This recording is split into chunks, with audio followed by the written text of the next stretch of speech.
नमस्कार, जय हिंद। मैं मोहन पाठक और आप देख रहे हैं the village student YouTube channel. तो साथियों, जैसा कि इस वर्ष यूपी-टीटी का एग्ज़ाम जो था, अभी इसके बारे में कोई खबर आपको उड़ती हुई भी नहीं प्राप्त हो रही है। तो आइए कुछ हम अपने सोर्सेज से जानकारी प्राप्त करते हुए आपको बताना चाहते हैं कि क्या हो सकता है संभावित तिथि या क्या हो सकती है यूपी-टीटी की आगामी तैयारी। तो हमें जो लगता है कि इस वर्ष तो अब आपको पता ही है कि यूपी-टीटी होने की कोई संभावना नहीं है, क्योंकि आज 6 दिसंबर होने को आ गए हैं और कुछ ही दिनों में ये साल बीत जाएगा। तो 2022 में यूपी-टीटी होना असंभव सी बात है, क्योंकि यूपी-टीटी करवाने के लिए 2 से 3 महीने का समय चाहिए होता है। 1 महीने तो फॉर्म भरने में ही लग जाते हैं, 1 महीने उसको सेंटर वगैरह तैयार करने में लग जाते हैं। तो ये सारी चीज़ें होती हैं, फिर एग्ज़ाम होता है, फिर रिजल्ट आता है। मतलब 3 से 4 महीने का समय इसमें लगता है यूपी-टीटी में। तो अब समझ के चलिए आप कि यूपी-टीटी जो है आपका 2022 में तो नहीं ही होगा, होगा तो 2023 में होगा। और लोगों का ऐसा मानना है कि 2023 में यूपी-टीटी के तुरंत बाद या यूपी-टीटी के नोटिफिकेशन के साथ ही प्रदेश सरकार के द्वारा शिक्षक भर्ती की भी घोषणा की जा सकती है, क्योंकि 2024 चुनावी वर्ष है। इसलिए उत्तर प्रदेश सरकार एक बड़ी वैकेंसी देने की तैयारी में हो सकती है। यह भी एक संभावना कहा जा सकता है, क्योंकि उत्तर प्रदेश सरकार का कोई कुछ नहीं जानता कि कब ये क्या करने वाली है। लेकिन इतना है कि जो भी वैकेंसी आएगी तो संभावित यही है कि यूपी-टीटी और सुपर-टीटी दोनों साथ में आने की संभावनाएं हैं, क्योंकि यदि इन्हें परीक्षा करवानी होती तो ये नवंबर-दिसंबर माह में करवा दिए होते।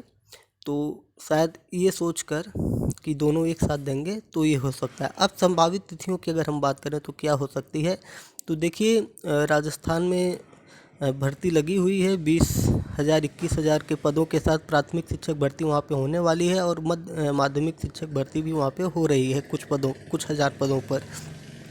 तो ये सारी चीज़ें जो हैं कहीं ना कहीं प्रेशराइज कर रही हैं अन्य राज्यों को। जैसे बिहार सरकार में आप देखिए कि तेजस्वी यादव की रैलियों में ढेर सारे बवाल होते जा रहे हैं सीटेट और बीटेट अभ्यर्थियों द्वारा। उसी प्रकार उत्तर प्रदेश की रैलियों में भी हो रहे थे, लेकिन योगी जी हमेशा दबंग छवि के नेता माने जाते हैं, तो हमेशा छात्रों को डराते रहते थे कि ये आप लोग मत करिए, समय पर भर्ती आएगी। तो उनका भी अपना मानना सही था, क्योंकि उन्होंने 1,30,000 वैकेंसी दे रखी थी। बस गलती इन्होंने ये की थी कि लगातार दोनों वैकेंसियाँ 2 वर्षों में दे दी थी। वही उन्हें कुछ अंतराल पर दी होती तो ये उन्हें सामना नहीं करना पड़ता। लेकिन उत्तर प्रदेश के बेसिक शिक्षा विभाग में हज़ारों हज़ार लाखों वैकेंसियाँ खाली हैं, तो उनको वैकेंसी तो देनी ही पड़ेगी आरटीई 2009 के अनुसार, क्योंकि शिक्षक छात्र अनुपात उनको करना ही पड़ेगा। तो ये सारी चीज़ें रही। अगर हम संभावित तिथियों की बात करेंगे तो उम्मीद है कि जनवरी लास्ट या फरवरी की स्टार्टिंग में फॉर्म आ जाएं, और परीक्षा तिथि आपका अप्रैल से मई जून हो सकता है, संभावित तिथि है।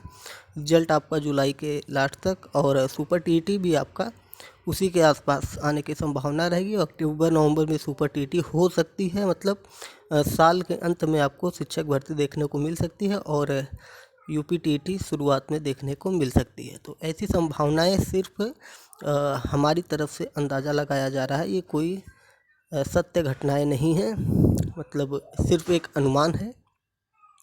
और इसे सुनकर आप खुश हो सकते हैं, नाराज़ हो सकते हैं, तो ये आपकी अपनी इच्छा पर निर्भर है। अगर आप चाहते हैं कि आपको यूपी-टीटी के लिए तैयारी करवाई जाए या कुछ बताया जाए जो मुझे प्राप्त है, क्योंकि मैं ऑलरेडी यूपी-टीटी, राजस्थान रिट ये दोनों परीक्षाएं मैं निकाल चुका हूं, तो मुझे काफ़ी अच्छा नॉलेज है इन चीज़ों के बारे में। तो अगर आप चाहेंगे तो मैं आपको कुछ सब्जेक्ट के कुछ फैक्चुअल चीज़ें इसी तरह से आपको बता दिया करूँगा, जिससे आपको थोड़ी सी मदद हो जाए।